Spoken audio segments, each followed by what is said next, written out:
Halo,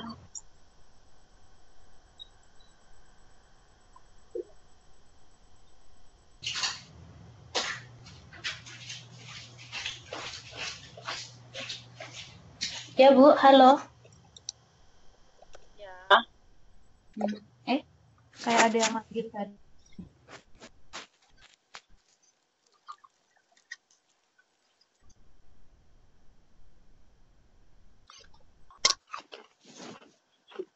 Kayaknya agak lambat koneksinya. Ntar ya. Iya, iya, nggak apa-apa Bu.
Kayaknya belum kumpul semua, tapi kita mulai aja nggak apa-apa ya.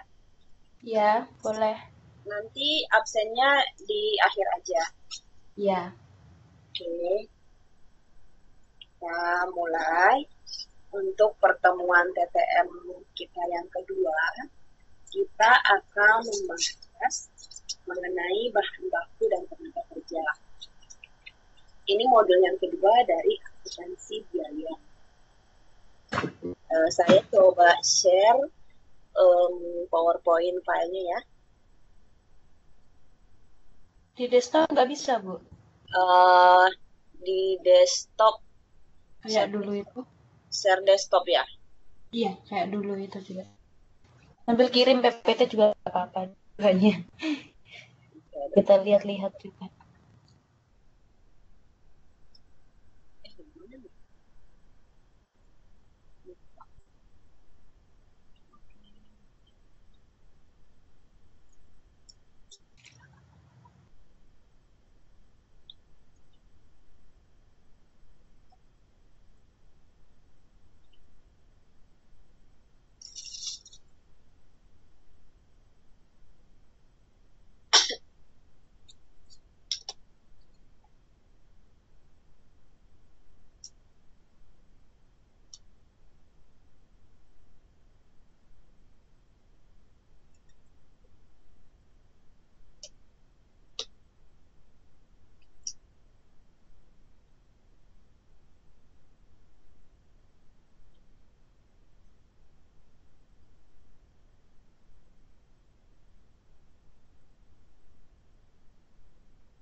Kayak minggu lalu aja di share desktop aja ya.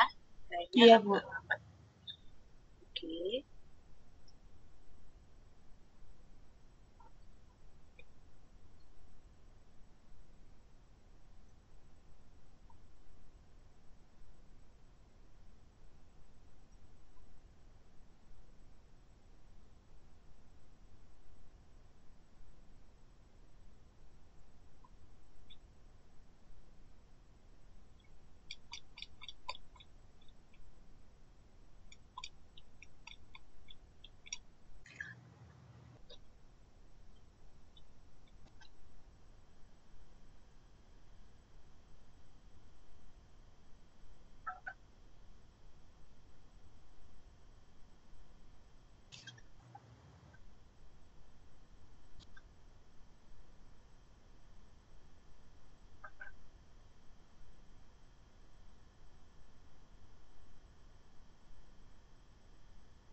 kita mulai.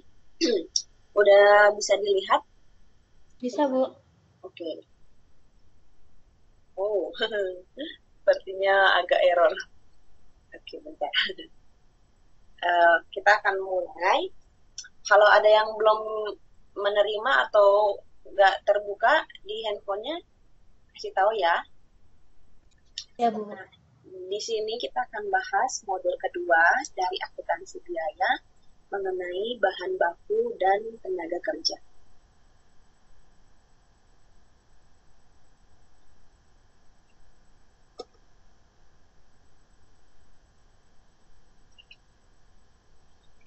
Pembahasan yang akan dibahas dalam bahan baku dan tenaga kerja yang pertama mengenai perlakuan, akuntansi, dan pengendalian bahan mentah, baik itu berupa bahan baku maupun bahan penolong.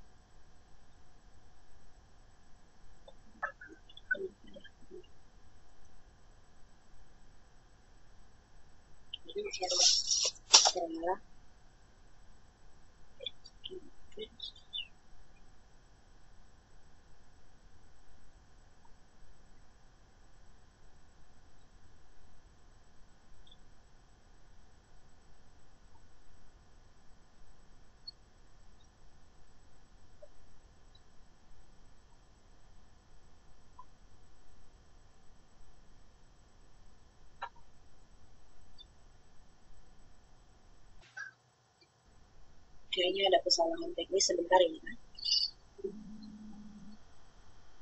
Kenapa ini?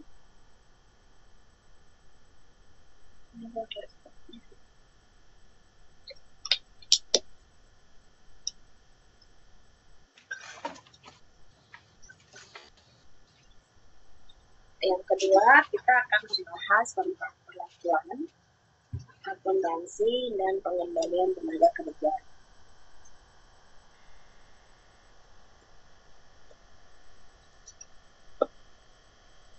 Ya, kita mulai dari pengendalian dan perencanaan bahan baku.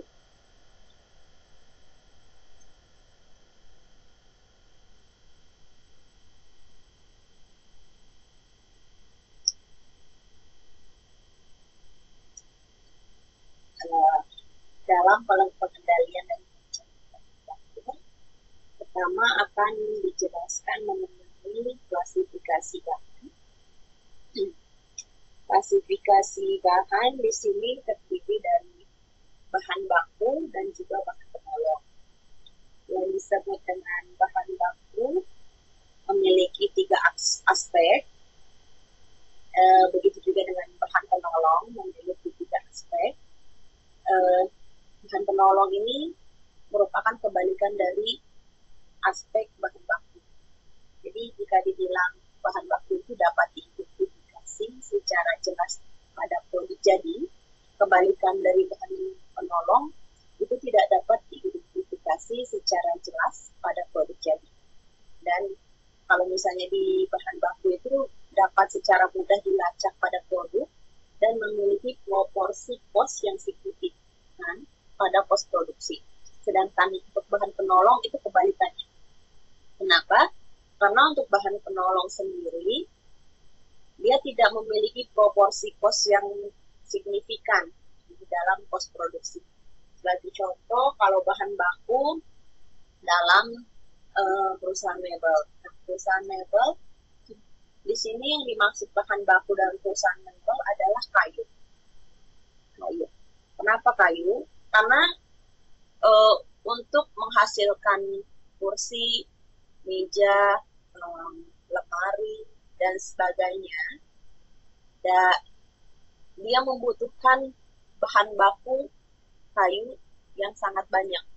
Jadi dia untuk kosnya sangat signifikan untuk pengeluaran kayu itu sendiri. Nah, apa yang dimaksud? Apa contoh dari bahan penolong? Bahan penolong itu contohnya perusahaan roti, perusahaan bakery. Kita bisa ambil contoh ragi. Ragi kan kalau di perusahaan bakery pasti tidak terlalu signifikan. Ibaratnya 1 kilo atau 500 kilo terigu sebagai bahan baku, dan raginya mungkin hanya berapa bungkus, kan? Hanya berapa gram, tidak sebanyak dari tepung terigu tadi. Dan untuk penentuan bahan baku dan bahan penolong sendiri, yang menentukan adalah akuntan perusahaan. Jadi yang menentukan barang ini masuk ke bahan baku kah atau masuk ke bahan penolong kah, itu yang akan menentukan adalah akuntan perusahaan, karena dia yang tahu proporsinya, seberapa besar biaya yang akan dikeluarkan untuk bahan-bahan A, B, C, dan seberapa besar bahan yang akan dikeluarkan untuk barang C, D, E. Dia akan membandingkan, dari situ dia akan bisa mengklasifikasikan mana yang masuk ke dalam golongan bahan baku, mana yang masuk ke dalam golongan bahan penolong.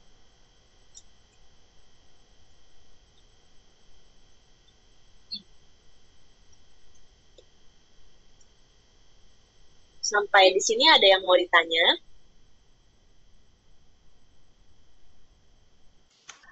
Lanjut, Bu. Baik. Ya. Yang kedua tentang pengendalian pengadaan bahan.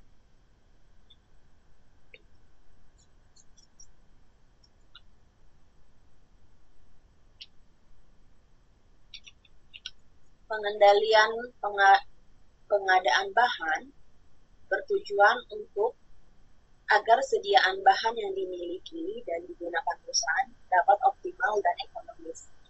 Ekonomis dalam artian budgetnya tidak berlebih dan tidak kurang, porsinya pas, dan perusahaan itu bisa optimal dalam artian tetap bisa menghasilkan, memproduksi seoptimal mungkin dengan persediaan seekonomis mungkin. Nah, di sini ada prosedur pengadaan bahan. Yang pertama, Bill of Materials. Bill of Material atau formulir kebutuhan bahan. Biasanya dia berisi informasi nama bahannya apa, kuantitas jumlah barang bahannya itu berapa, yang dibutuhkan untuk tahap proses produksi. Lalu proses yang selanjutnya disertai dengan harga atau kos dari bahan-bahan tersebut. Itu masuk ke dalam production budget atau anggaran produksi. Nah, anggaran produksi ini hampir sama dengan formulir kebutuhan bahan atau Bill of Materials. Cuma bedanya yaitu selain ada nama bahan dan kuantitas, disertai dengan harga atau kos dari bahan tersebut.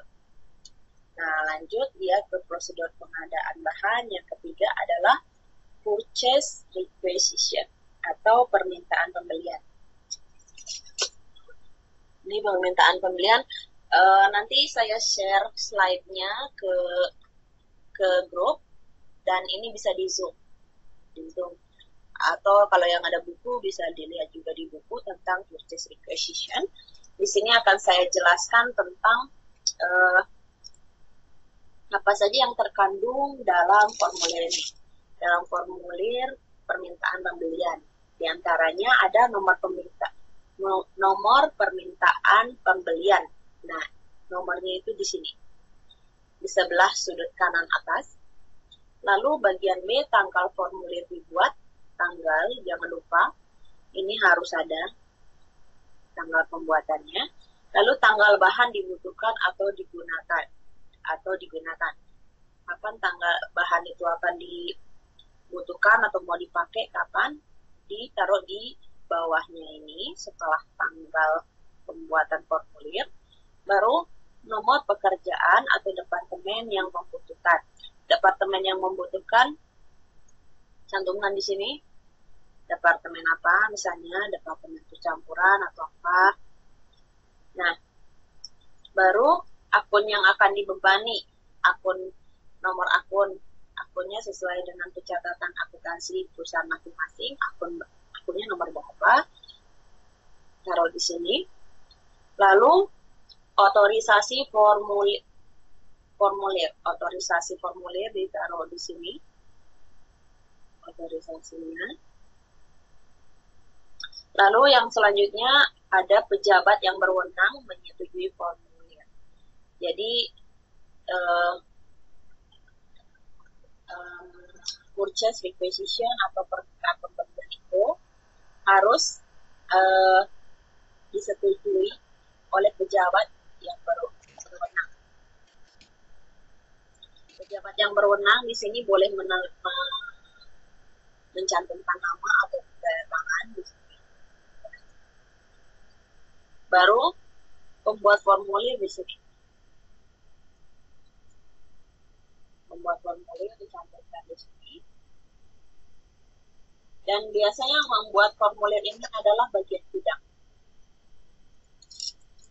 Lalu dilanjutkan dengan prosedur yang keempat. Prosedur yang keempat adalah order pembelian atau purchase order. Purchase order hampir sama dengan permintaan pembelian. Hanya bedanya dalam purchase order ini, dalam order pembelian lebih terincinya kita bisa lihat di sini, nama dan alamat pemasok. Ada alamat pemasok. Ini alamat pemasok kepada di sebelah kiri atas. Setelah tulis di sini, juga nomor order pembelian. Baru di sini ada nama dan alamat pemasok. Nama, alamat pemasok. Lalu tanggal order pembelian dibukakan di sini. Itu ada estimasi tanggal pengiriman.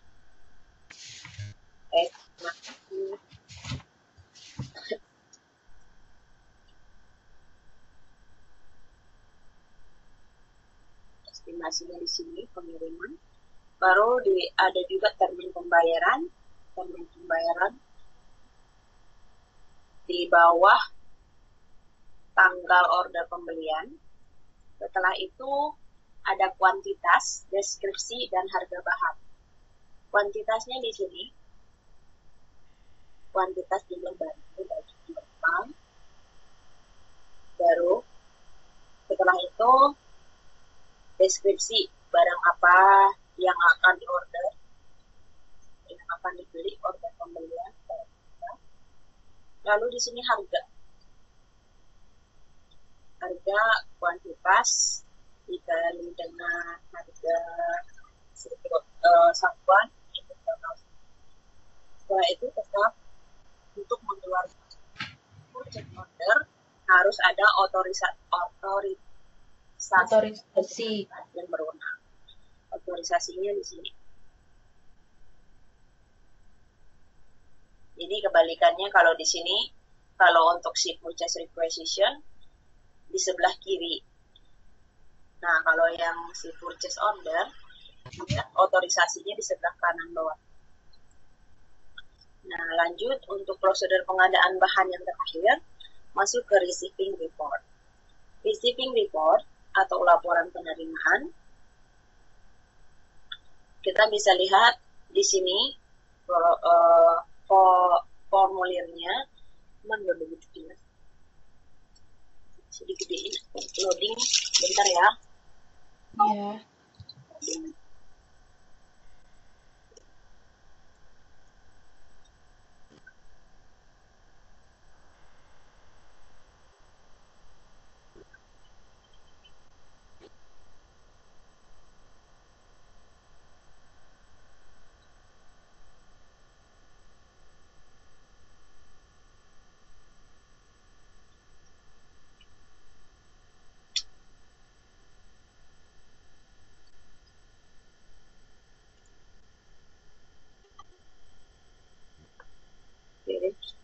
bagian receiving report.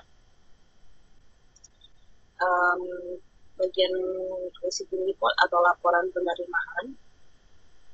Bagian ini akan ditembuskan pada bagian setelah dari order pembelian, dia akan ditembuskan pada bagian penerimaan bahan. Setelah itu dibuatlah laporan penerimaan.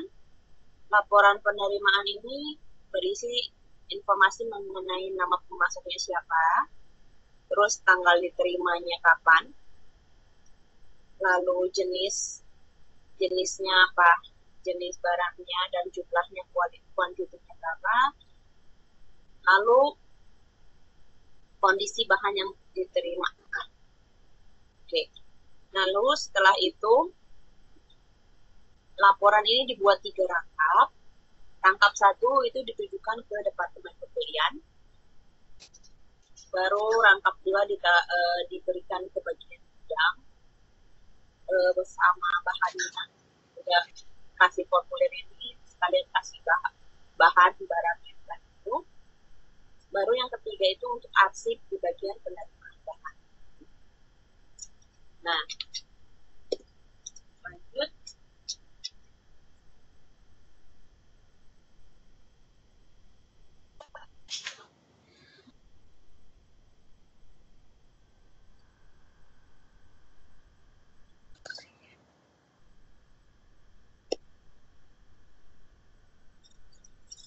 Untuk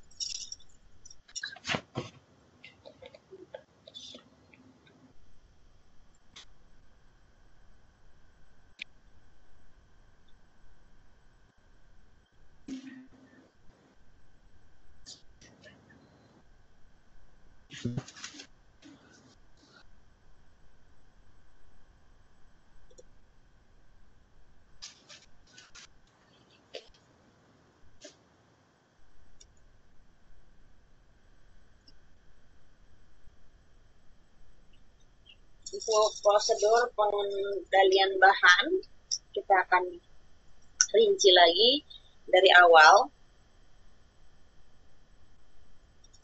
Pertama, dari bagian gudang, membuat dokumen atau formulir permintaan pembelian. Bagian gudang, bukan kepada departemen pembelian. Permintaan pembelian, bukan ke departemen pembelian. Dari departemen pembelian menerbitkan order pembelian, diterbitkanlah order pembelian untuk mengadakan bahan sesuai permintaan gudang, ditembuskan kepada pemasok. Lalu bagian order pembeliannya masuk ke pemasok, masuk juga ke departemen akuntansi, masuk ke departemen penerimaan. Lalu setelah dari bagian penerimaan bahan, akan diinspeksi bahan atau barang yang diterima. Dari sini, laporan penerimaannya. Dan menerbitkan laporan penerimaan ditembuskan ke departemen pembelian. Dari sini ke sini, dia ada arus timbal balik dari departemen penerimaan kembali menerbitkan laporan penerimaan, ditembuskan ke departemen pembelian, ke gudang dan bagian utang. Gudang, bagian utang, bagian price. Ini rincian bagian secara singkat prosedur pengendalian bahan, dan ini adalah skemanya. Kita tinggal baca dari tanda-tanda panahnya.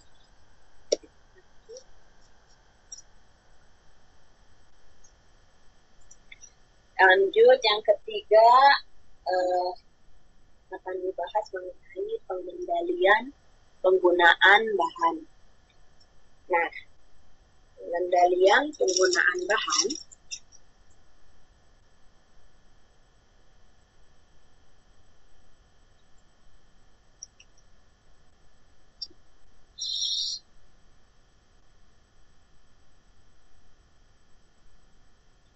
terdiri dalilnya pengeluaran bahan dari gudang harus menggunakan dokumen permintaan atau material requisition. Baru yang kedua, setelah itu ada juga kartu bahan atau material recourse card. Di sini bagian gudang mencatat aliran fisik bahan pada kartu bahan.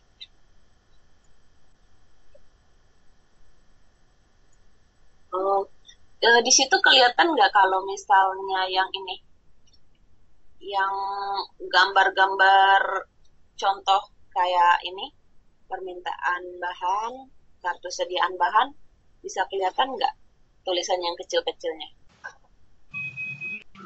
Bu, cuma di modul kayaknya sama ya, Bu ya? Enggak, Bu, dan saya nggak punya modul. Nggak punya. Nggak apa-apa, lihat aja di desktop. Kelihatan nggak? Ini saya sampai sakit.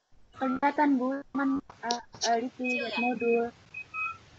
Oh, harus lihat modul ya? Iya, Bu.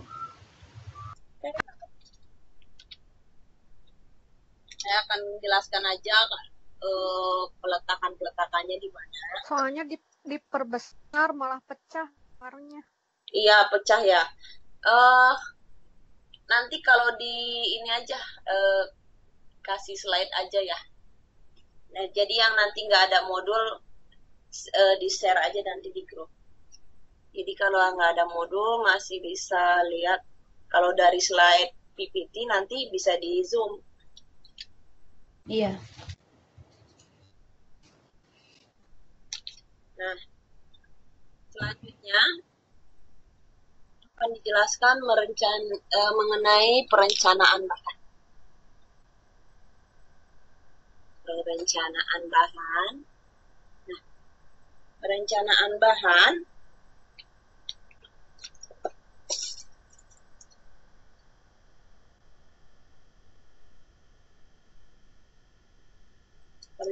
bahan itu merupakan salah satu langkah yang diharuskan agar tersediaan bahan terjaga dan kos bahan dapat dilunak.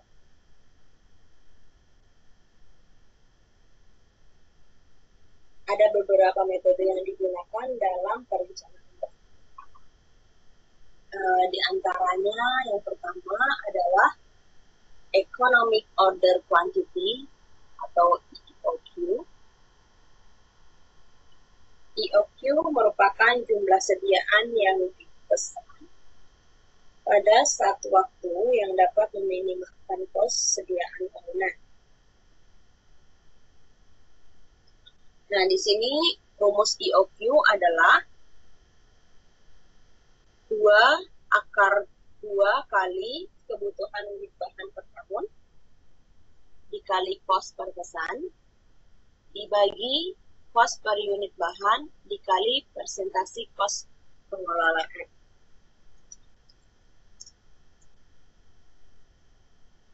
Kos per pesan meliputi upah dan gaji karyawan yang menangani pemasukan, perlengkapan akuntansi dan berbagai catatan. Terus juga alat komunikasi untuk memesan seperti telepon, pos, formulir. Lalu kos pengelolaan yang ini dia terdiri oleh beberapa part. Yang ada modulnya bisa dibaca di buku. Dia terdiri dari 4 faktor. Di antaranya ada bunga, asuransi, pajak bangunan, rugi akibat pencurian, kerusakan bahan. Jadi di sini rumusnya bisa kita terapkan dalam contoh soal. Contoh soalnya nanti saya buat dalam bentuk kuis. Yang bisa jawab saya kasih poin 1. 2 untuk yang ini, spesial yang ini.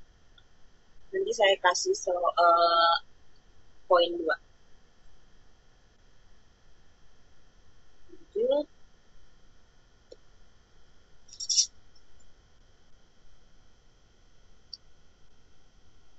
Perencanaan bahan yang selanjutnya adalah order point.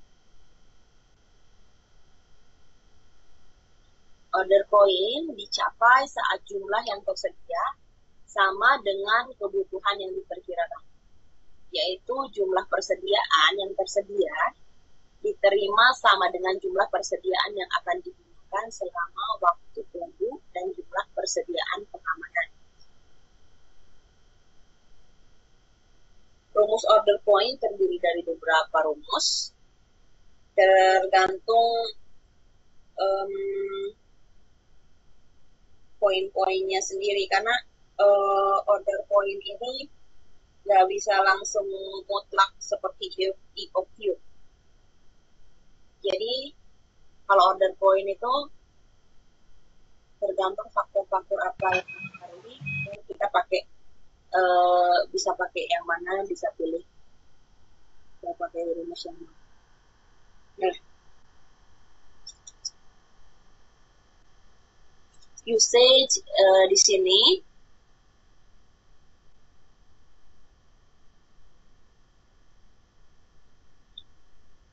ini masuknya ke tingkat sediaan digunakan. Baru lead time di sini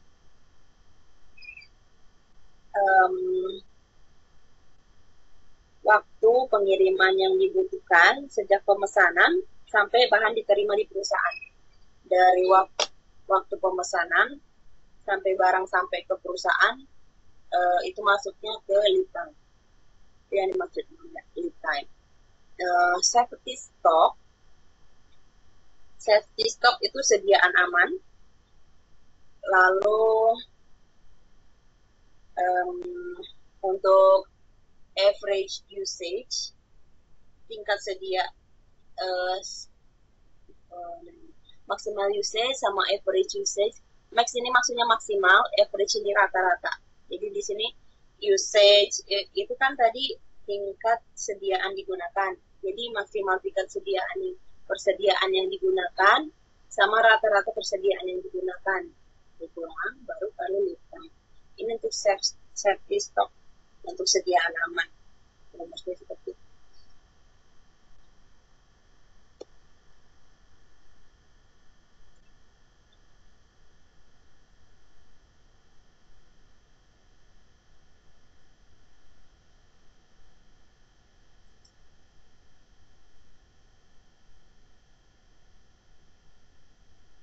Lanjut yang kedua, kita akan membahas tentang akuntansi bahan.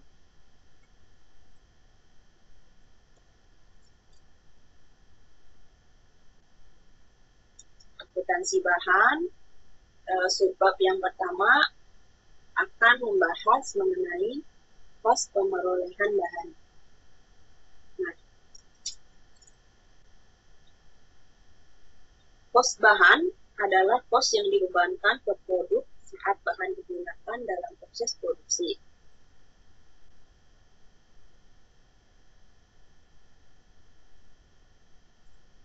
Secara akuntansi, penentuan kos bahan menggunakan dua macam metode.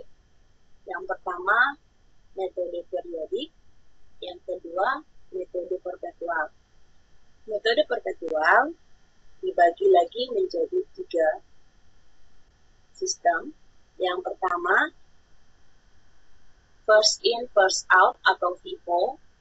Bisa juga kita gunakan istilah masuk pertama, keluar pertama. Dan maksudnya di sini, untuk barang yang pertama masuk, itu harus dikeluarkan pertama. Lalu sistem yang kedua, masuk terakhir, keluar pertama. Atau last in, first out. Dan yang ketiga itu masuk ke metode rata-rata berbobot.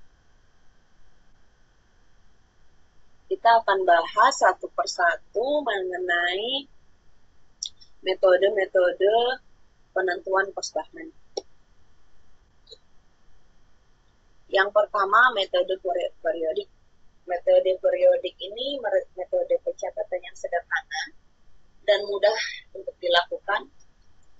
metode ini pencatatan atas pembelian dan penjualan dibedakan satu sama lain. Pencatatan atas pembelian akan dicatat dengan mendebit akun pembelian dan mengkredit akun kas dan utang. Sedangkan untuk pencatatan atas penjualan akan dicatat dengan mendebit akun kas atau piutang dan mengkredit akun penjualan. Jadi metode periodik memang sederhana dan mudah. Cuman metode ini kurang handal kalau diterapkan di perusahaan manufaktur. Karena sistem kerjanya itu pos pekerjaan order. Jadi kurang handal maksudnya di sini adalah kurang akurat. Karena dia pencatatannya sederhana dan memang mudah, tapi kurang handal.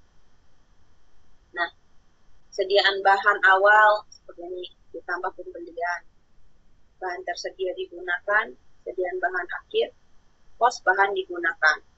Dan memang mudah. Metode periodik seperti ini.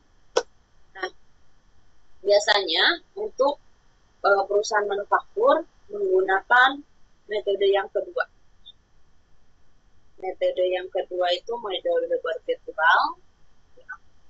Tadi terdiri atas 3, FIFO, LIFO, dan average, rata-rata. Nah, di sini akan saya jelaskan untuk metode perpetual yang pertama. Masuk pertama, keluar juga dia harus pertama. Jadi kalau barangnya pertama masuk, harus pertama juga keluar. First in, first out.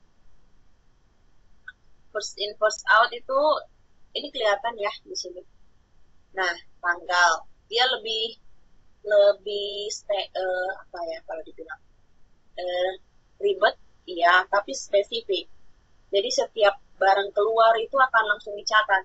Setiap barang keluar, setiap barang diterima, dia langsung ada pencatatannya di tanggal itu juga. Jadi nggak ada ditulis misalnya kayak kalau yang metode periodik tadi kan langsung ada sediaan bahan awal, belinya, kapan semua di tanggal kapanpun itu dijumlahkan semua, baru dapatlah bahan tersedia digunakan. Ya.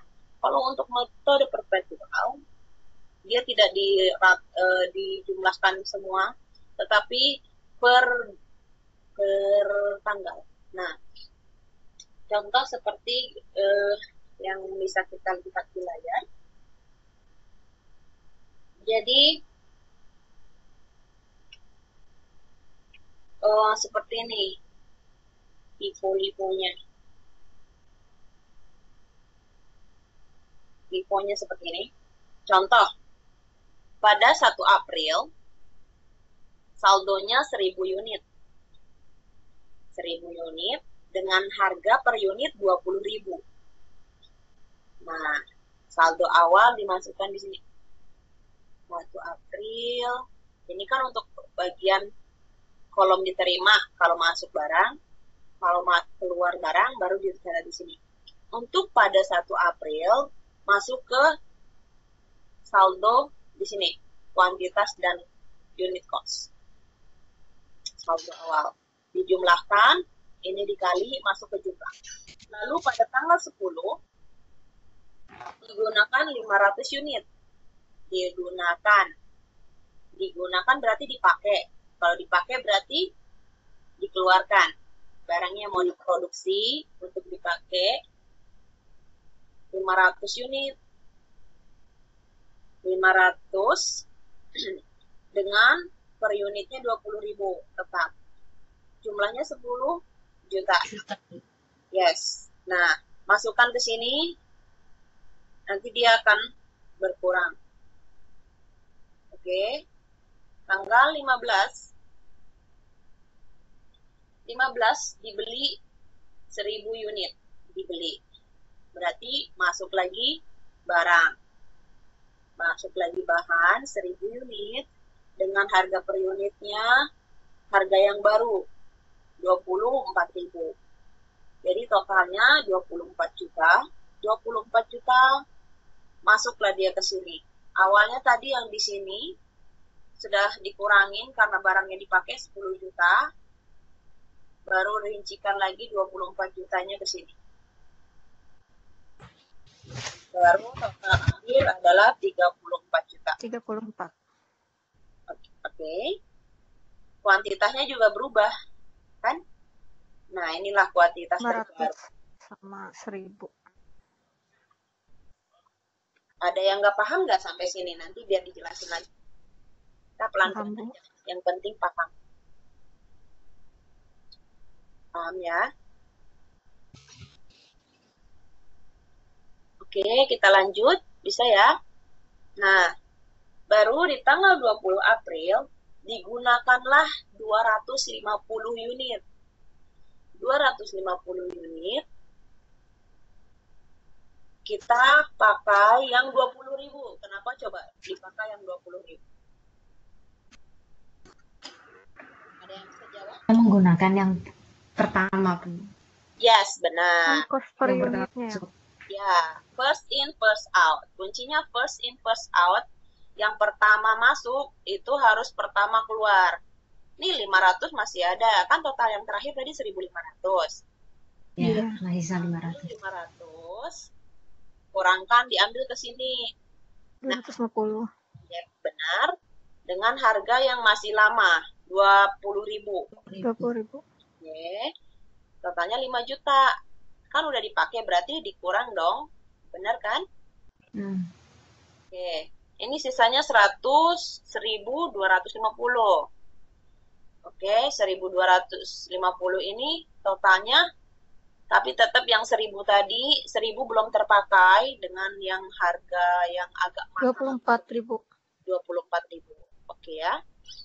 Ini total yang terbaru setelah dipakai. Jadi berkurang. Lalu pada tanggal 26 April digunakan 500 unit. Nah, ada yang bisa menjawab? Kenapa 250? Sisa Yang yang diambil dari yang pertama itu. sama-sama yang baru, Yang Bu. pertama, yang kedua. Oke, Yang pintar. diterima kedua. Betul. Berarti udah paham ya. Kalau ada yang nggak paham, ditanya aja ya. Ya, Iya, Bu. Oke. Nah, berarti yang sisa yang udah lama itu udah habis dong di sini? Nggak cukup, Bu. Yang baru ya. Iya, benar. Oh, berarti yang lama udah habis ya. Nanti masuk ke 28 April dia pakai yang baru. Nah, ini sudah penghabisan 20.000. Masuklah ke sini. Ditambah 250 pakai yang harga yang baru 24.000. 6 juta. Jadi dapatlah 11 juta telah terpakai. Jadi sisanya adalah 750. 750 dari 24 dikali 24.000. Jadi sisanya adalah 18 juta. Nah, pada 28 April perusahaan membeli lagi 500 unit bahan dengan harga yang lebih mahal. Harganya naik 26.000.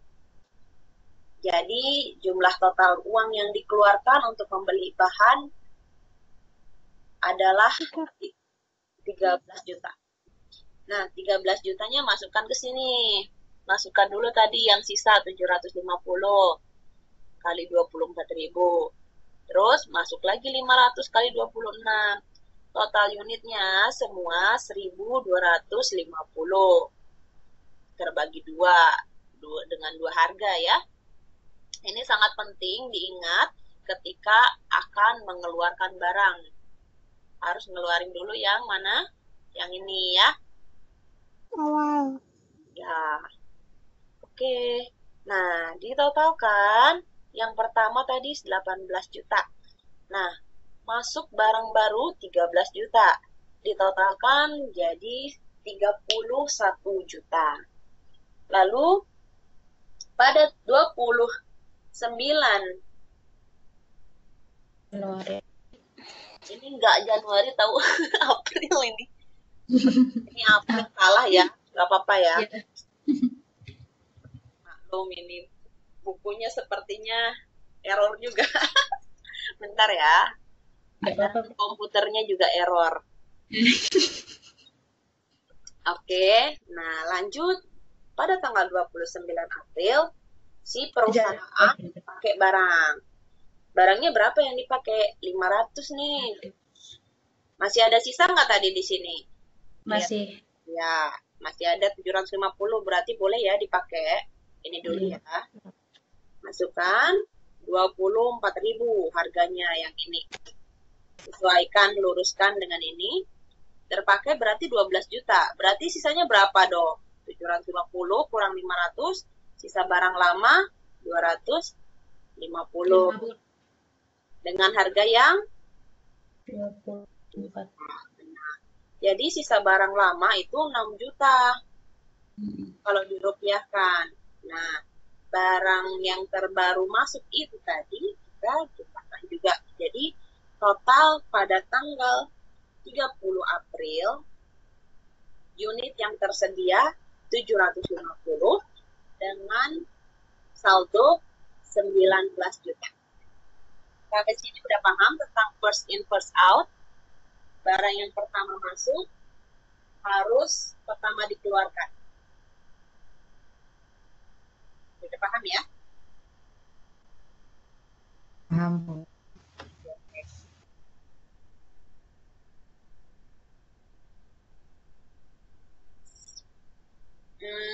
Mau tanya boleh nggak? Kalau untuk, tapi bagi yang bisa jawab aja, kalau tidak mengaruhi poin, kalau misalnya masih ada kerjaan nggak apa-apa kan? Ya. Kalau misalnya contohnya barang yang menggunakan metode first out itu apa? Hah? Barang, ya.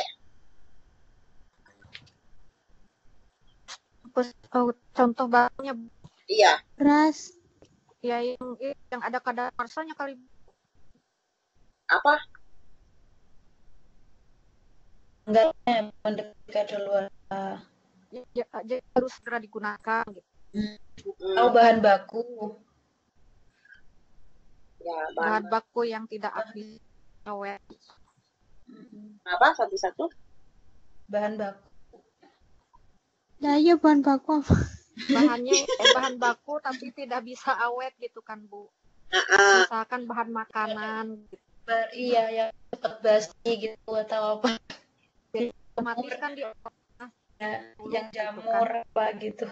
Iya, benar. Kalau untuk kayak bahan baku contohnya beras. expirednya pendek, cepat basi. Iya, basi. Kita jual buah, kita udah punya toko besar atau misal kita usaha juga kecil-kecilan. Fungsi akuntansi biaya kalau kita sudah mengenal tentang sistem FIFO, kita harus keluarkan dulu barang yang pertama kita beli supaya apa? Jadi stok yang terlebih dulu. Ya, benar. Nah, kita lanjut ke metode perpetual yang kedua. Metode perpetual yang kedua adalah LIFO atau MTKP. LIFO di sini maksudnya last in first out. Masuknya terakhir, tapi dia harus dikeluarkan pertama. Nah, di sini kita lihat juga tentang last in first besi.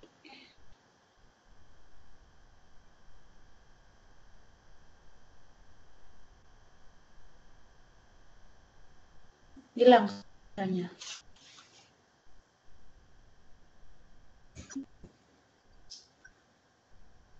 Halo. Okay. Ada kan sinyal? Ada tapi putus-putus. Ya kan tadi kehilang. Oke, jadi sini juga kurang bagus. Nah, kita bisa lihat di sini tentang last in first out. Pada tanggal 1 April ada saldo awal. Nah, saldo awal maksudnya di sini bahan baku awal. Bahan baku awalnya itu 100 unit dengan harga per unit 20.000. Jadi 20 juta adalah bahan baku awal, persediaan bahan baku awal. Lalu pada 10 April dikeluarkan bahan bakunya 500 dengan unit cost-nya 20.000. 10 juta, 500 masuk 20.000, 10 juta. Oke, ini total yang terbaru. Karena sudah dipakai, jadi sisanya adalah 10 juta dengan kuantitas 500 unit, per unitnya 20.000. Pada 15 April, perusahaan menerima bahan baku yang baru dengan kuantitas 1.000. Nah, kuantitasnya 1.000, tapi dibelinya itu 24.000. Jadi dapatlah harganya itu 24 juta. 24 juta dimasukkan ke sini.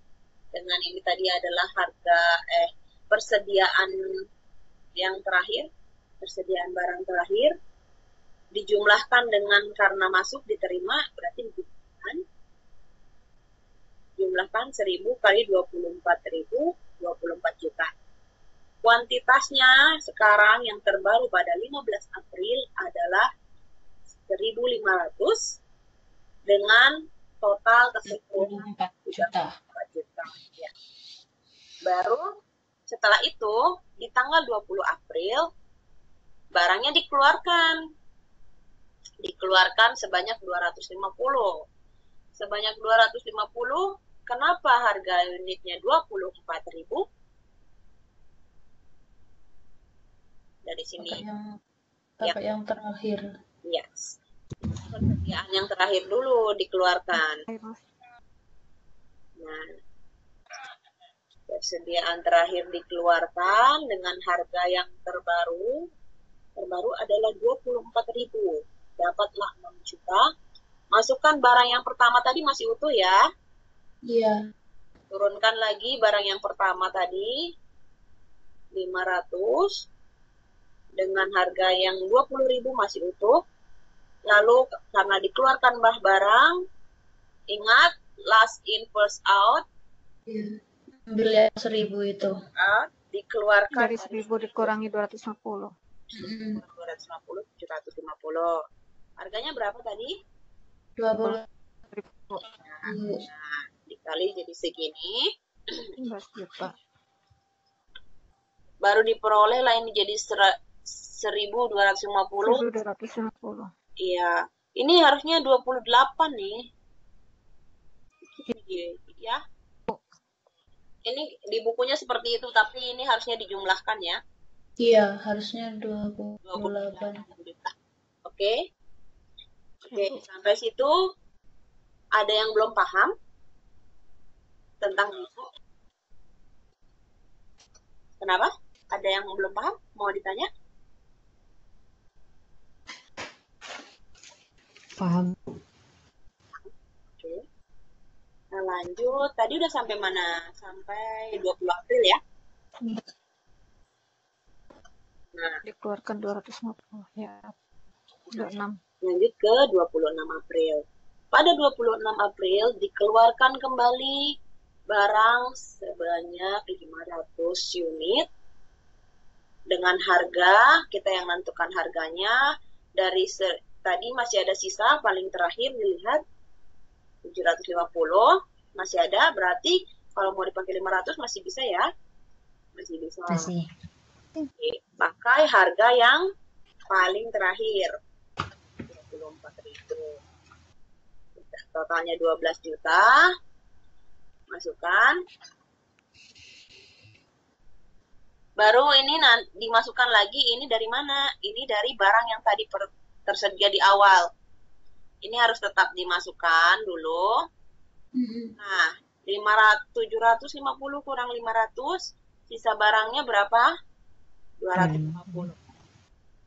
Nah, 250, aduh. Maaf.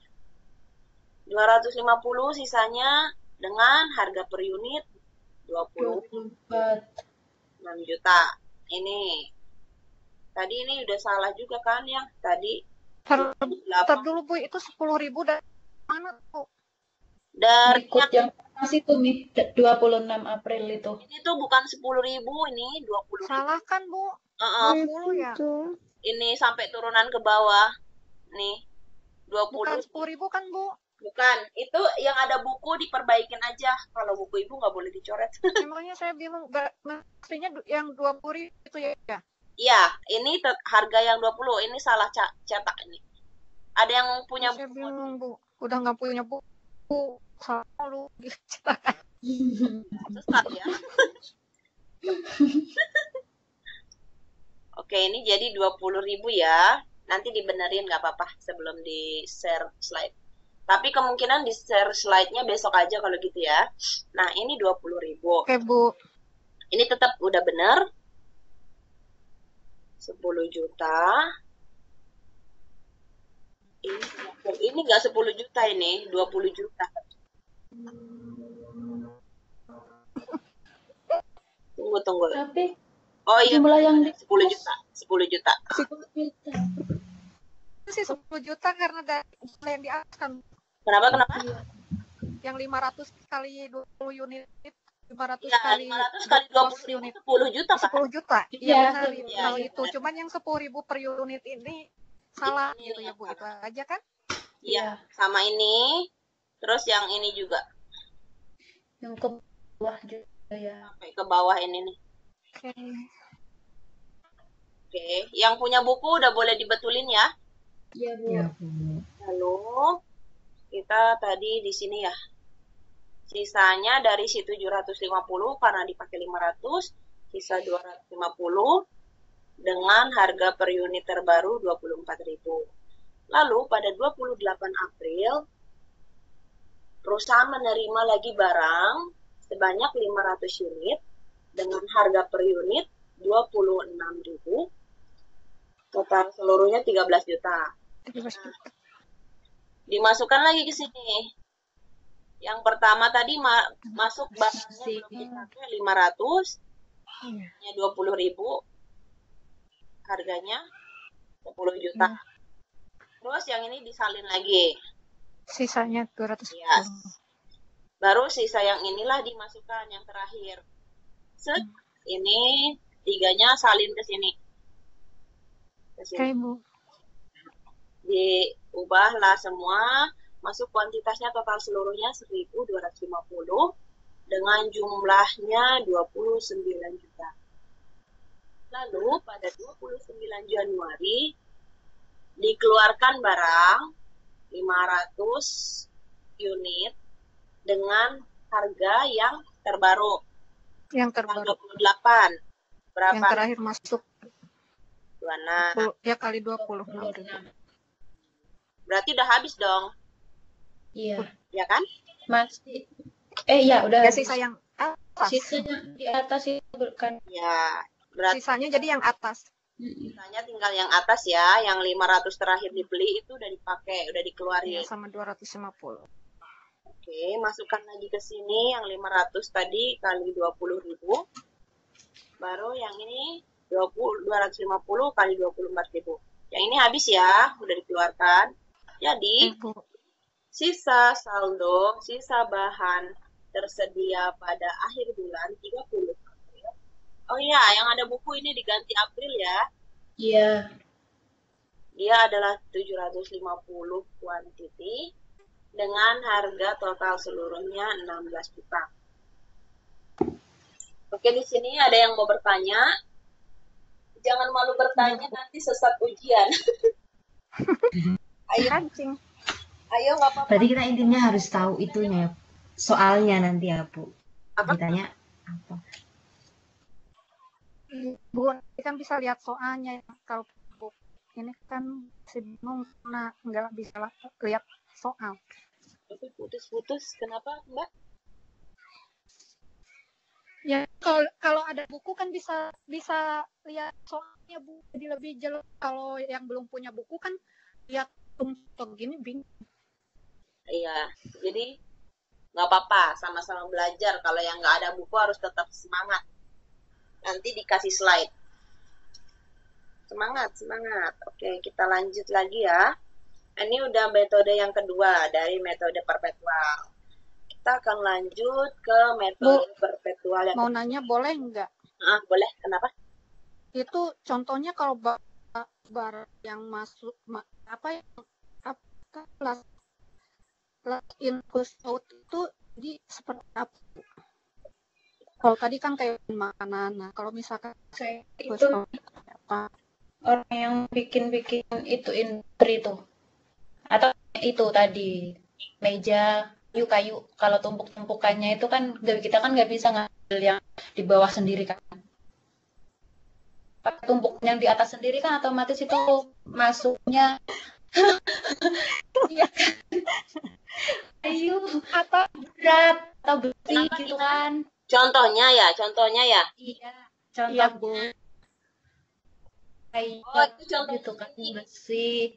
Kan kalau yang Tumpuk. itu yang pertama first in first out itu kayak bisanya barang-barang yang cepat busuk ya. Iya. Nah, kalau kan sekarang Yang first kedua, out itu atau for misalnya- example what? contohnya itu gini, kalau misalnya kayak Mbak atau Mas atau saya buka perusahaan baju atau perusahaan jeans, khusus celana jeans atau khusus fashion baju.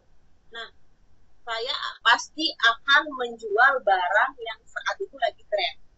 Barang yang pertama masuk itu pasti udah ketinggalan zaman kan? Nah, I see. Jadi kayak elektronik gitu ya Bu ya, mungkin kayak HP apa gimana. Jadi iya, yang terakhir ini yang gitu dipasarkan iya, terlebih dahulu gitu ya. iya. Jadi kita order nih kayak misal handphone. Handphone yang sekarang lagi booming itu kayak iPhone yang ada 3 kameranya. Otomatis itu baru kita order akan kita keluarkan untuk kita jual karena itu lagi tren. Kenapa kayak gitu? Karena kan pasti akan banyak yang mencari dan untungnya pasti besar gitu kan. Karena harganya lagi tinggi. Barang baru keluar nih lagi booming pasti tinggi nih harganya nih. Dan otomatis kita pun menjual nggak akan rugi. Selain dari tinggi harganya pasti permintaan tinggi karena orang kan lebih banyak yang kayak mengikuti tren kekinian. Sama kayak baju juga gitu. Kalau yang trennya sekarang ya udah yang sekarang kita keluarkan gitu. Tapi baju yang lama itu kan nggak akan usangnya kayak baju kan berputar aja gitu kan. Modelnya ke situ lagi nanti kan. Oh, thank you Bu. Oke. Paham ya? Nah, sekarang kita masuk ke metode yang ketiga.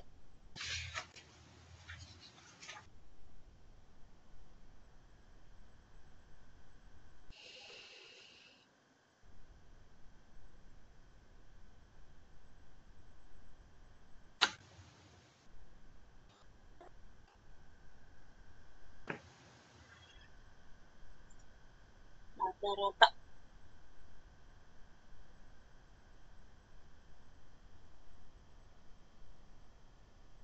Oke, bisa kita lanjut yang ketiga ya. Metode perpetual yang ketiga itu masuk ke metode rata-rata berbobot. Nah, untuk metode rata-rata berbobot, ini menggunakan perhitungan rata-rata kos bahan yang dibebankan ketika sediaan bahan terdiri lebih dari satu pos sediaan bahan. Contohnya di sini. Berarti ini yang harus dihitung itu cost unitnya berapa, dikali-kali dulu. Terus dibagi berapa unitnya yang ada. Berarti berapa per unit, baru kita bisa menentukan dari cost unitnya berapa.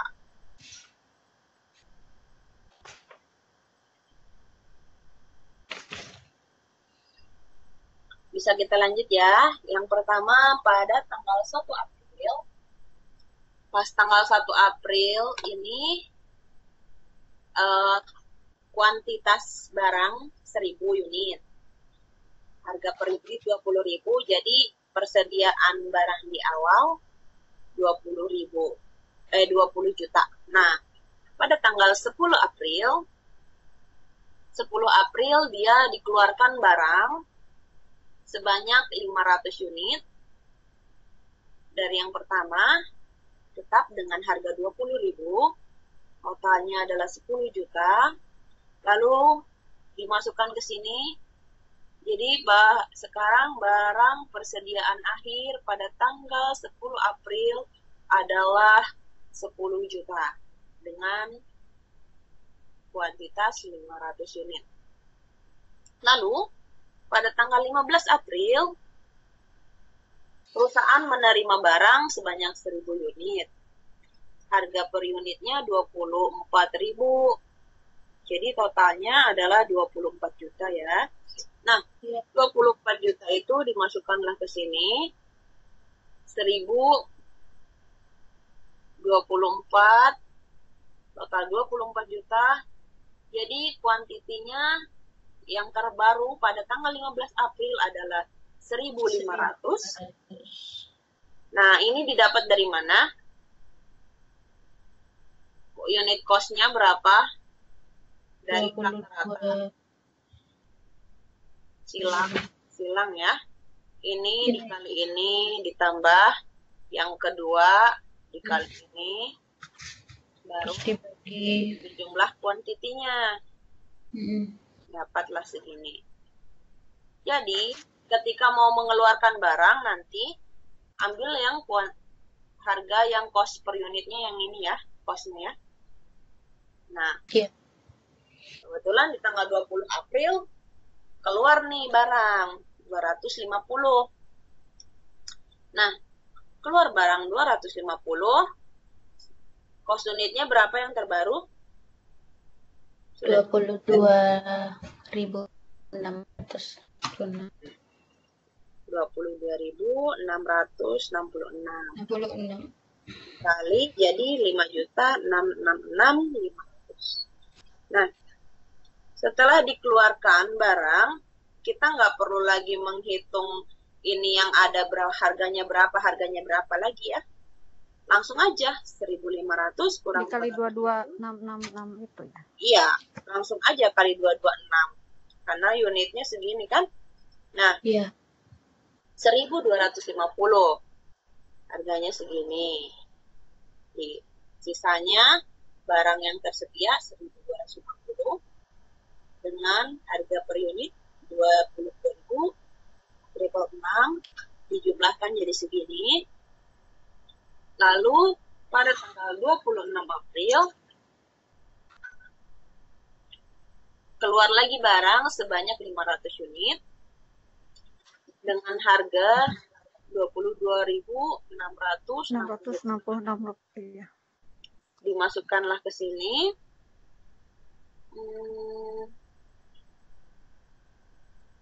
1.250. Ini harusnya ke sini. Itu gimana, Bu? Ini dapat 750 gimana Bu? Enggak, ini salah ini. Bentar. Iya, benar. Bukan dari itu dipakai 500. Iya. Jadinya 750. Benar ini udah benar jumlahnya. Oke, ini udah benar nih jumlahnya. 1.250 dikurang 500. Silang. Baru harganya tetap karena belum ada barang diterima dengan harga yang baru. Masih dengan harga yang rata-rata yang lama 22.666. Ini totalnya terakhir. Terus tanggal 28 April masuk lagi barang. Perusahaan menerima lagi barang banyak 500 unit. Harga ya per unitnya itu didapatkan 26.000. Jadi segini. Nah, ketika menerima barang pada metode rata-rata berbobot itu akan mempengaruhi nilai cost per unit terbaru. Harus dihitung lagi kalau udah masuk barang. Langsung kita harus hitung lagi cost per unitnya berapa karena ketika masuk barang dan misalnya hari itu juga akan mengeluarkan barang, dia harus menggunakan unit terbaru. Nah, dihitunglah. Awalnya 750, masuk lagi 500, total 1.250 dengan harga 26.000. Jadi hitung lagi cost per unitnya, Jadi 750 kali ini. kali 22 gitu ya, Bu? Ya, baru ditambah 500 kali 26.000. Terus dibagi gitu, Dibagi 500 jumlahnya. terus Ya, bagi, benar. dibagi 1.000. Dibagi 1.250 gitu. Iya, Bagi betul. 1.000. Baru inilah jumlahnya. Hasilnya ini dapat 24.000. Dibagi 1.000 apa bagi 1.200? Dibagi 1.250 ya, Bu? 1.250. Oh, gitu ya. Itu aja tinggal kali bagi yang bawahnya. Ini yang ada buku mah boleh diinin dulu dikurung ininya, kurung kali terus kurung ditambah di sininya, ini dikurung terus dikali baru per 1.250 total unit, baru dia didapatlah cost per unit yang baru. Ini akan berpengaruh ketika barang keluar, kita harus menggunakan cost per unit yang terbaru. Ya. Nah, tanggal 29 Januari keluarlah dia. Bu, April. Oh ya, April. Salah nih, perbaikin lagi ya yang ada buku. Itu banyak PR, banyak perbaikan.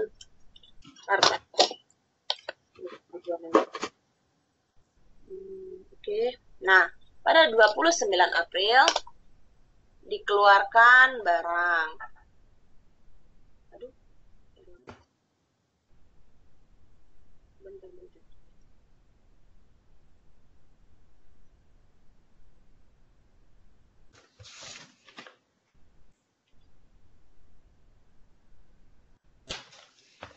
Ada.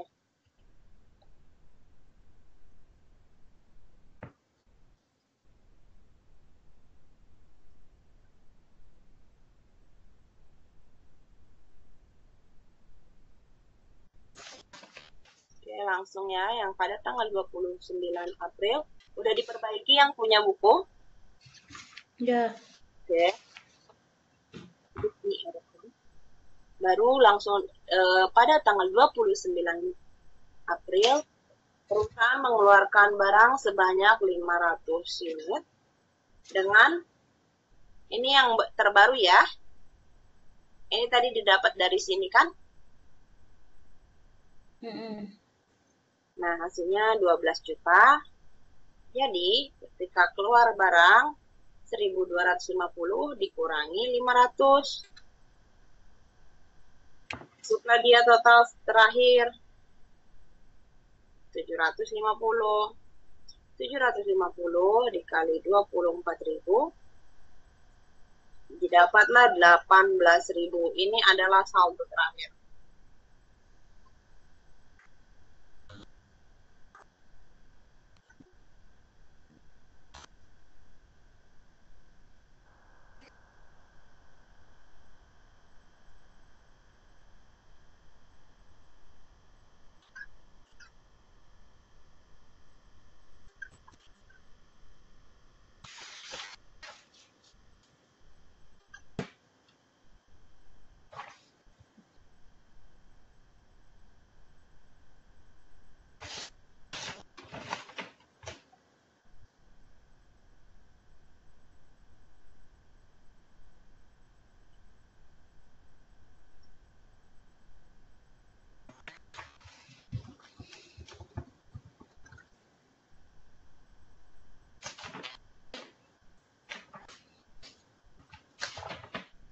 Oke.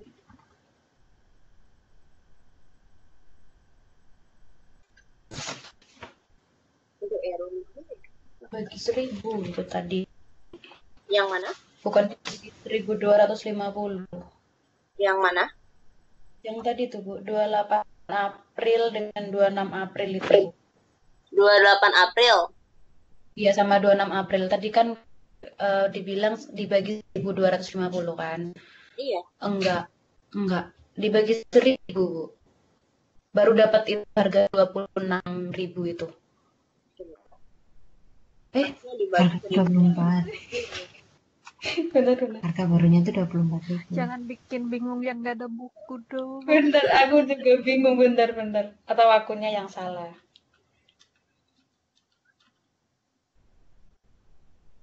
Ya udah Bu, lanjut. Aku statik.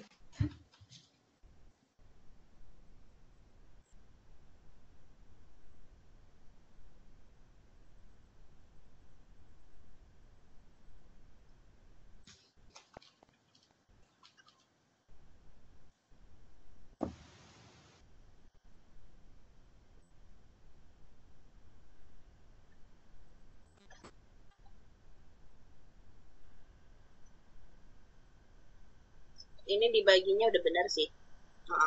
Cuman ini dibuletin. Itu hasilnya 239.999,6. Itu. Ya, Bu. Dibaginya Ntar dulu hasil yang mana Bu? 23, ini nih. Ini kan oh yang 24 ya Bu? 24.000 itu. kan yang 750 dikali mula-mulanya 22.6. 226666. Nah, ini hasilnya sebenarnya 16.999.500. Jadi dibulatkan. Oke. Oke. Tapi nanti kalau ujian jangan dibulatkan sih. Ikutin aja. Penilaian Tergantung kalkulator. ada itunya. Kenapa? Pilihannya. Tergantung ada pilihan itu pilihan gandanya. Biasanya dibulatkan emang Bu. Harusnya kalau kayak gini kan sebenarnya nggak harusnya jangan dibulatkan kayak 16.99500 ya masih bilangan bulat. Cuman kalau yang ini setelah hasilnya tadi didapat jadi 23.999,6 dibulatkan ke depan ke atas jadi 24.000.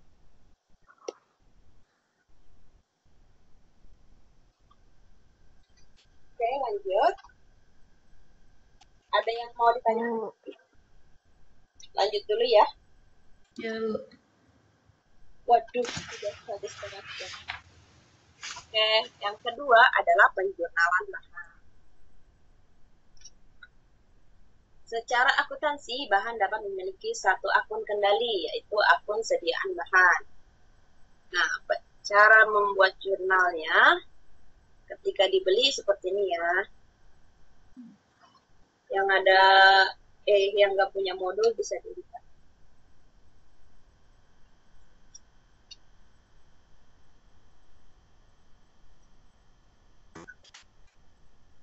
Ketika apa Bu?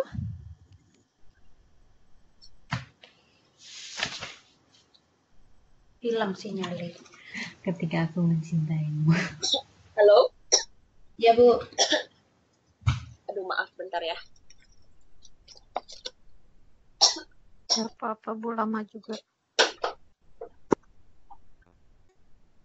Bisa.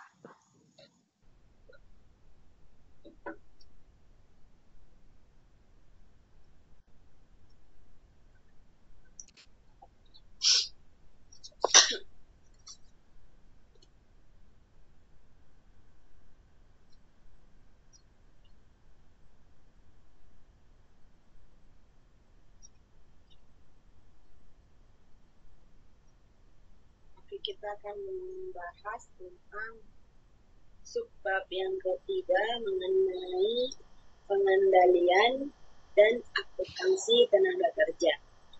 Klasifikasi tenaga kerja terdiri dari tenaga kerja langsung dan tenaga kerja tidak langsung. Tenaga kerja adalah usaha fisik atau mental yang diberikan dalam proses produksi suatu produk. Tenaga kerja langsung merupakan yang di dalamnya tenaga kerja yang terlibat secara langsung dalam proses produksi dan bisa diidentifikasikan pada produk, mempresentasikan elemen cost tenaga kerja yang signifikan pada produk. Jadi tenaga kerja yang tenaga kerja langsung itu orang-orang yang langsung terlibat dalam produksi. Orang yang langsung terlibat pada produksi. Iya. Lalu yang kedua adalah tenaga kerja tak langsung. Tenaga kerja tak langsung itu tenaga kerja yang tidak dapat diklasifikasikan sebagai tenaga kerja langsung karena dia tidak turun langsung ke lapangan dan jumlahnya juga tidak terlalu banyak atau tidak signifikan. Jadi kayak misalnya Mandor gitu ya, Bu? mandor, pengawas, FTP di pabrik gitu kan suka ada pengawasnya ya. Dia masuk Ya, Bu. ke tenaga kerja tidak langsung karena tugas dan tanggung jawabnya itu adalah mengawasi tapi dia tidak terjun langsung ke bagian produksi. Ya, oke ya, paham ya? Paham. Kita lanjut ke slide berikutnya. Mengenai pengendalian tenaga kerja. Prosedur pengendalian dan efisiensi tenaga kerja terdiri dari 3. 1. Pencatatan jam kerja atau output yang dihasilkan. Ada yang pernah lihat kartu jam kerja nggak?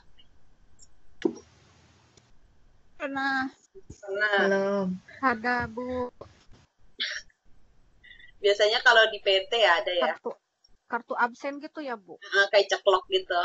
Kalau yang Tit ada pasti gitu. Biasanya apa? Tit gitu. ya, Kalau sekarang kan udah pakai sidik jari. pinjar. Iya, kalau itu yang lebih maju. Ya lebih ketinggalan pakai kartu itu kan dulu.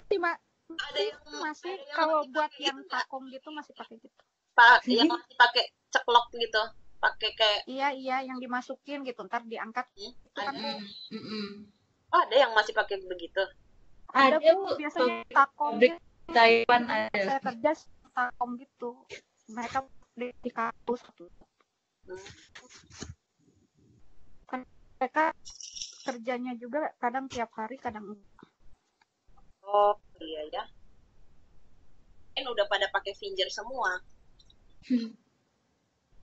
Sama canggih. Lalu yang kedua, penganalisan jam kerja untuk menentukan gaji dan upah. Lalu yang ketiga, prosedur pengendalian itu untuk pembebasan kos tenaga kerja pada pekerjaan, proses, departemen, atau overhead pabrik. Lanjut lagi, ini teori yang ke selanjutnya. Aduh, error lagi. Aduh.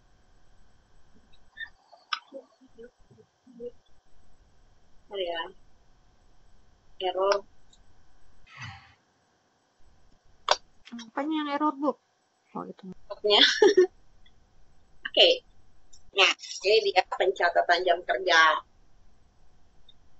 Pencatatan jam kerja itu ada yang mengandung. Ini ada yang ya. Nih.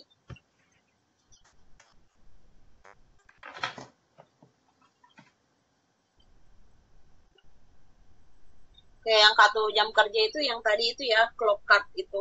Kayak ceklok-ceklok. Kalau kartu jam pekerjaan itu kayak pakai apa? Label job ticket gitu. Ini hampir sama aja sih. Rian ge. Nggih, ngertos nggih. Bener enggak Bu? Lanjut ya. Lanjut.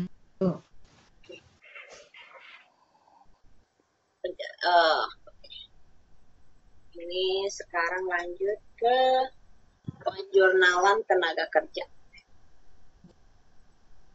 Nah, penjurnalan tenaga kerja tergantung pada kategori tenaga kerja. Tadi tenaga kerja itu ada dikategorikan tenaga kerja langsung dan tenaga kerja tidak langsung. Nah, pencatatannya seperti ini bedanya tenaga kerja langsung dan tenaga kerja tidak langsung. Kelihatan nggak ya? Ini nih. Ya, Ya. Nah, kalau tenaga kerja langsung, masuknya dia ke utang gaji dan upah. Nih, kalau ketemu.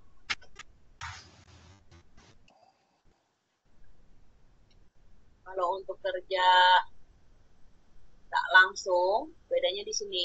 Dia masuk ke overhead. Karena kan nggak langsung masuk ke biaya overhead.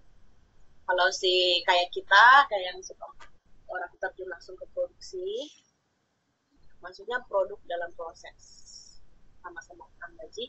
Nah, di sini untuk pembayaran gaji, pembayaran beserta potongan. Ketika gaji kita dibayarkan,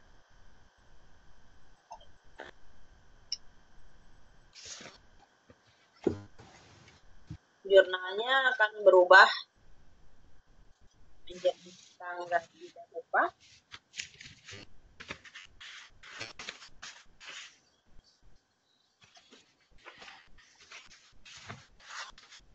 Bu, ini masih modul 2 ya? Iya, Aku kira modul 3 nih tadi aku lihat.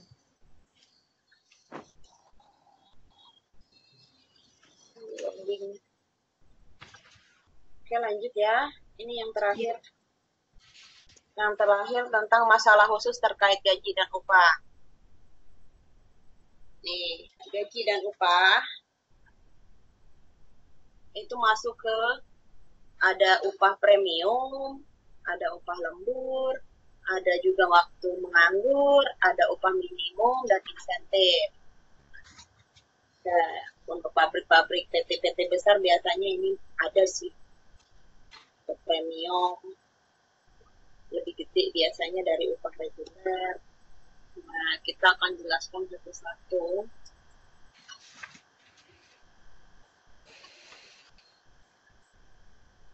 Nah, tentang upah premium ini bisa kita lihat contohnya.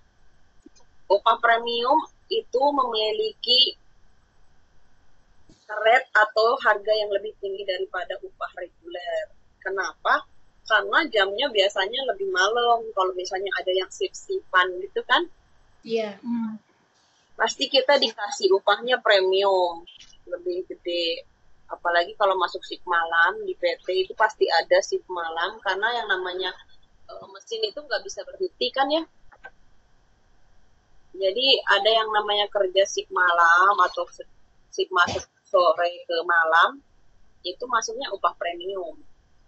Nah, ini seperti contohnya ABC upah regulernya 7.000 per jam, sedangkan premiumnya 8.000.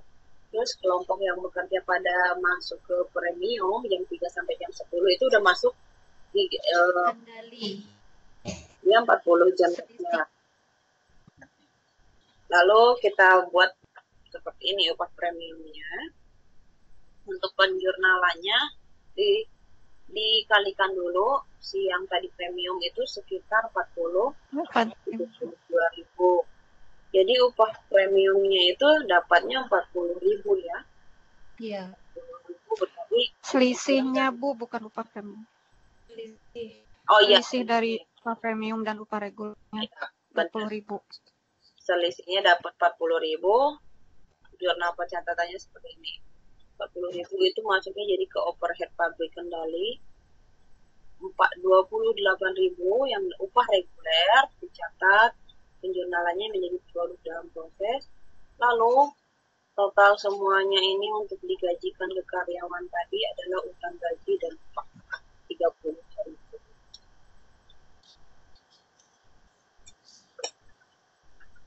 Error dari Bu. Ini agak lambat ya laptopnya, maaf ya. Nah, Lambat. itu upah lembur. Upah lembur itu akan dibebankan pada akun overhead pabrik kendali. Upah lembur, kalau yang lembur, suka lembur, lembur. Biasanya kalau di kita di Indonesia ya, di atas 8 jam ya, di atas 8 jam udah masuk lembur ya? Iya. Iya, di atas 8 jam. Iya. Terus lemburnya juga kan biasanya yang pertama ketiga itu beda juga, Bu. Kenapa? Ya beda, ada juga yang beda gitu. Misalkan per Iya. jamnya kalau jam pertama sekian, terus jam kedua sekian gitu. Iya, peraturan perusahaan sih biasanya beda-beda ya. Cuman Iya, beda-beda. normalnya pada umumnya biasanya di jam ke-8 itu udah masuk lembur, cuman beda-beda Lembur. juga rule-nya. Ada juga yang lembur uangnya juga beda juga kan ya, peraturannya gimana gitu. Nah, di sini kita ambil aja contoh si Hadi bekerja 45 jam pada minggu kedua. Jam kerja normalnya itu sebenarnya cuma 36 jam. Berarti kelebihannya berapa jam? Jam. Ya, 9 jam. Jadi si 9 jam itu masuk lembur ya. Jadi yang si 36 jam tetap masuk reguler. Upah reguler 7.000 kali 40. 40. Ya, 40. Bukan 40 atau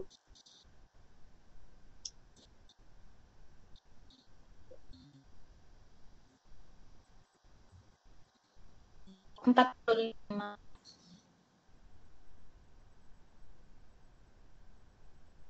gelak. Mana, Bu? Bentar. Udah ngaco. Mana, Bu? Itu Normalnya 36 jam. Berarti masih 36, Bu. harusnya ini Iya nggak, Bu? 6. Harusnya 36 ya? 6. Harusnya Bukan 40 ya?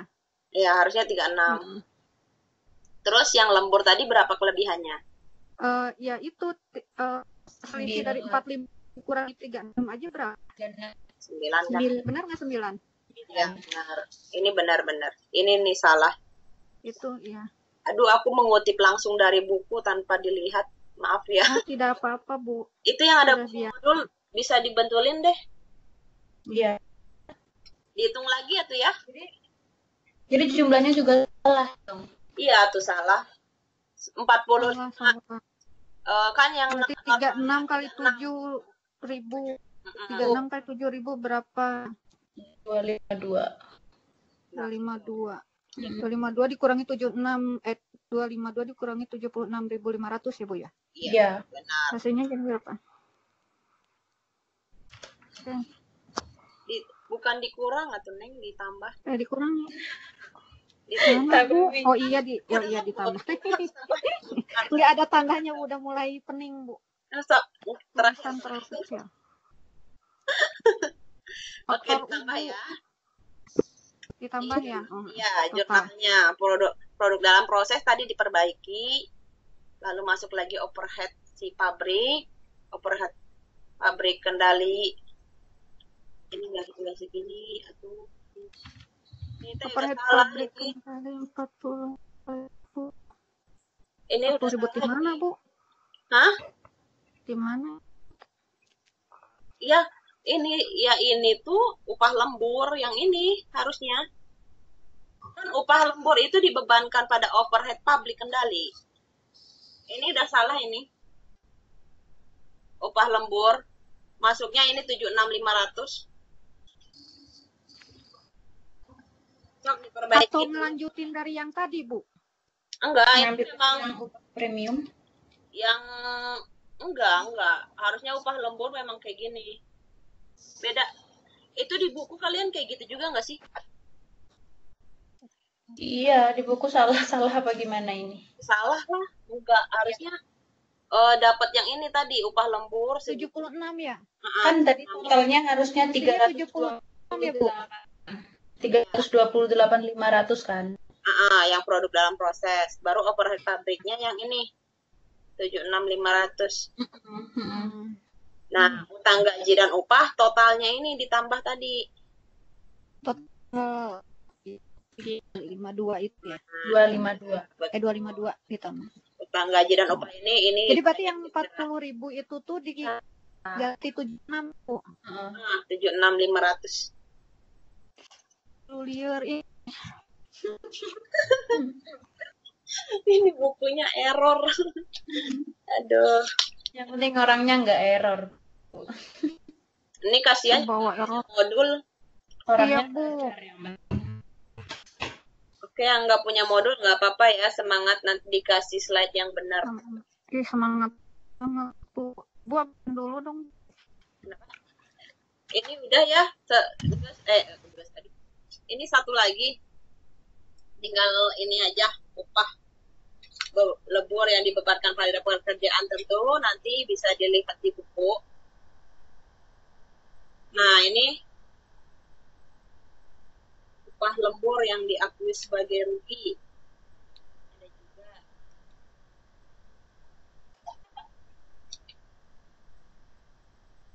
Ini ada upah minimum dan insentif. Oh.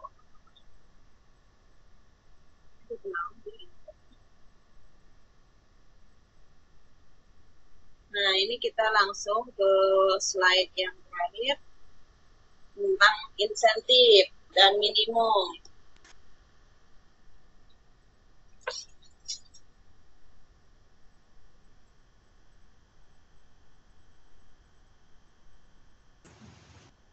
Nah, ini insentif ya.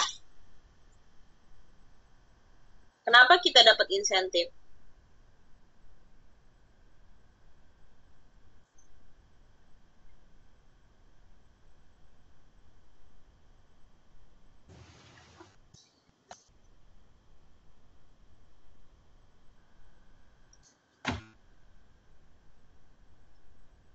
Minimum.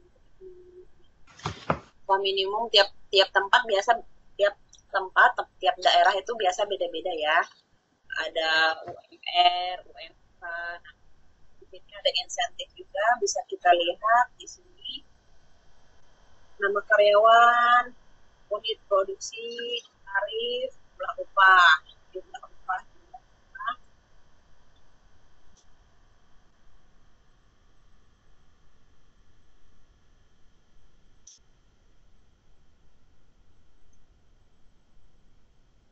Tapi kenapa upah yang diterima segini semua?